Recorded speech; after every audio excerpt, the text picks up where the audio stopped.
రోజున ఇన్ని వేల కోట్లు, ఇందాక మనోహర్ గారు చెప్పినట్టుగా మీకు పెన్షన్స్ ఇచ్చినా కానీ దాదాపు 24 గంటల్లో ఒక 9,000 కోట్లు పైచిల్లుకు డబ్బులు పంచినా కానీ ఇదంతా కలెక్టివ్ అందరం కూర్చొని చేసింది.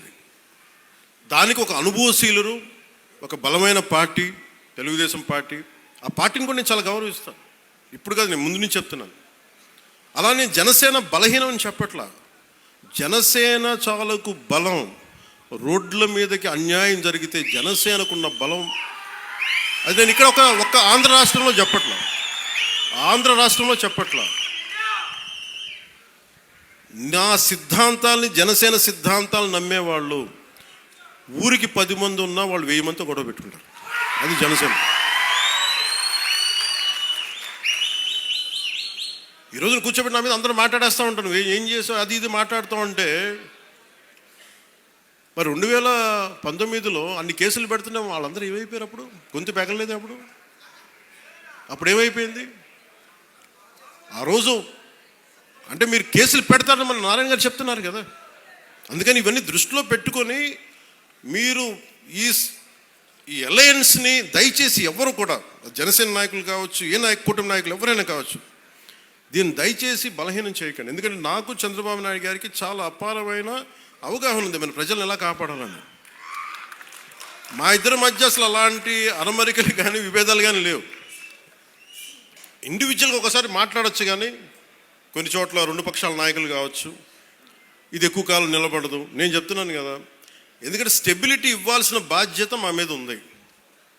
అందుకని మేము దాన్ని తీసుకున్నాం. అలాగే పెన్షన్స్ ఉన్నాయి. ఎన్టీఆర్ భరోసా పెన్షన్ కింద ప్రభుత్వం 63,50,000 మంది పెన్షన్దారులకి ఆర్థిక భద్రతను అందిస్తుంది.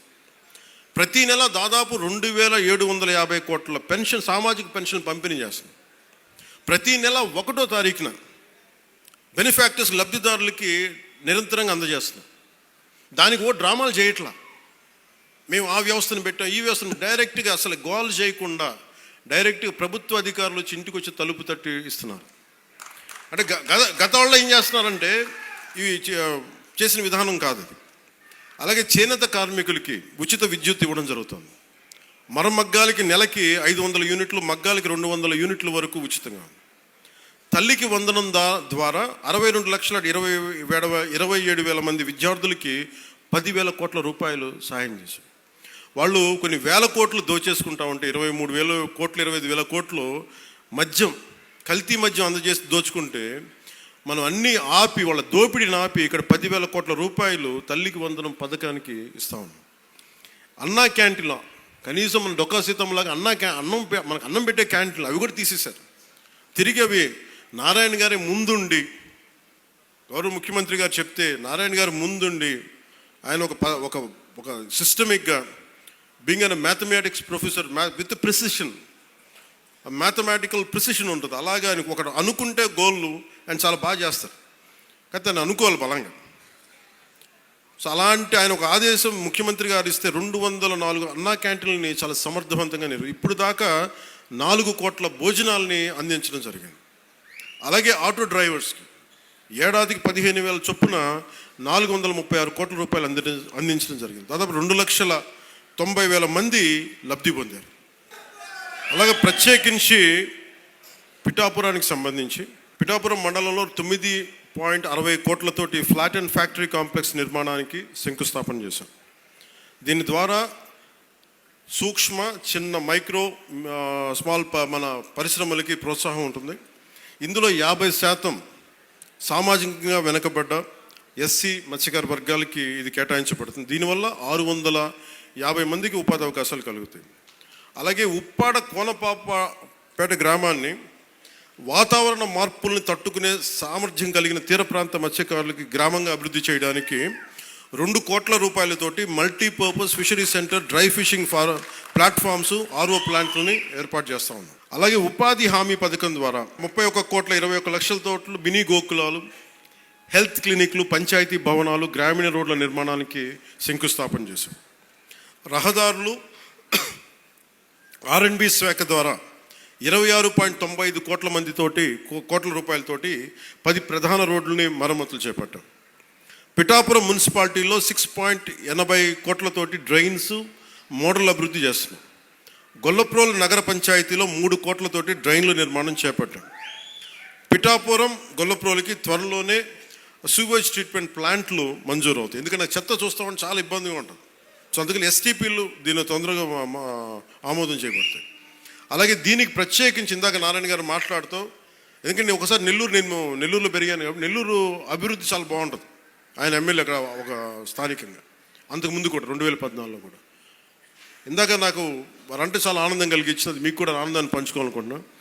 నేను నెల్లూరుని ఎలాగ అభివృద్ధి నేను నా హయాంలో చేశామో, పిఠాపురం గొల్లప్రోలు ఈ మండలాలని ఈ మున్సిపాలిటీలని అంత సమర్థవంతంగా అభివృద్ధి చేసే బాధ్యత నేను తీసుకుంటాను. ఒకసారి మీరున్నా లేకపోయినా నేను నా బాధ్యత నేను చేస్తాను అని చెప్తున్న మనస్ఫూర్తిగా వారికి, మన పిఠాపురం నియోజకవర్గ ప్రజల తరపున వారందరికీ మనస్ఫూర్తిగా, నారాయణ గారికి మనస్ఫూర్తిగా ధన్యవాదాలు. అలాగే కామన్ గుడ్ ఫండ్స్ ద్వారా 14 కోట్లతోటి పిఠాపురంలోని 20 దేవాలయాల అభివృద్ధి పనులకి శంకుస్థాపన చేస్తాం. ఈ పనులకి నిధులు మంజూరు చేసిన ఆనం రామనారాయణ రెడ్డి గారికి మనస్ఫూర్తిగా నా కృతజ్ఞతలు. అలాగే శాస్కీ ఫండ్స్ ద్వారా గత కాలంలో గత ప్రభుత్వంలో రోడ్లు అనేది ఇబ్బంది అవుతూ ఉంది. వాళ్ళు అప్పులు చేశారు, మరి ఏమి చేశారో తెలియదు, కానీ డబ్బులు అయితే ఇందాక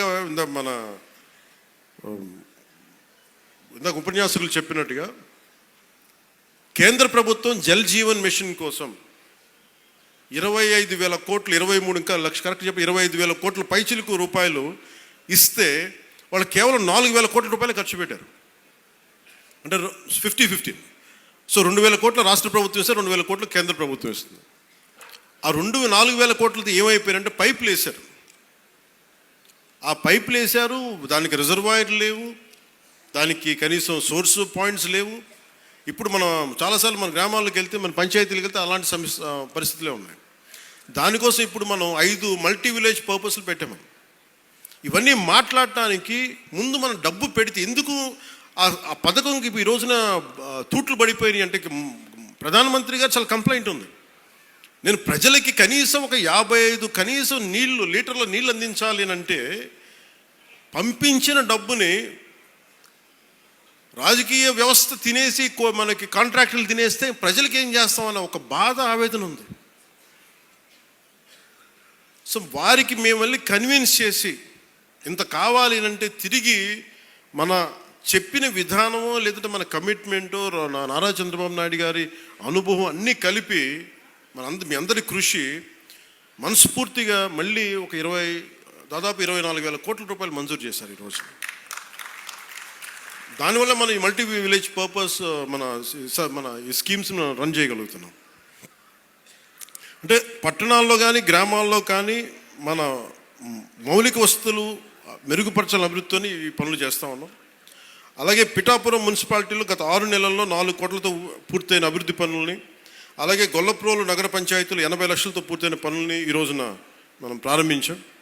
గ్రామీణ ప్రాంతాల రోడ్ల పరిస్థితి మెరుగుపడాలనే ఉద్దేశంతో ఉపాధి హామీ పథకం ద్వారా 12.45 కోట్ల రూపాయలతోటి 41 గ్రామీణ రోడ్లని ప్రారంభించాం.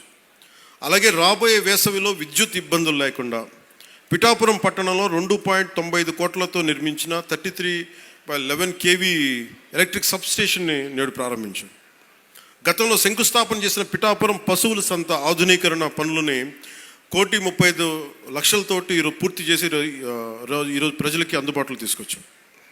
వరదల సమయంలో రాకపోకలకి ఇబ్బంది ఉంటే నేనే వెళ్ళాను, కూర్చొని పోనసారి గొల్లప్రోలు నగర పంచాయతీల హౌసింగ్ కాలనీలో వైసీపీ గొప్పతనం ఏంటంటే వాళ్ళు ముందు వేసేస్తారు, అక్కడ రోడ్లు ఉన్నాయా లేదా, ఆ స్థలం నీది, ఆ స్థలం నీది పెట్టేశారు.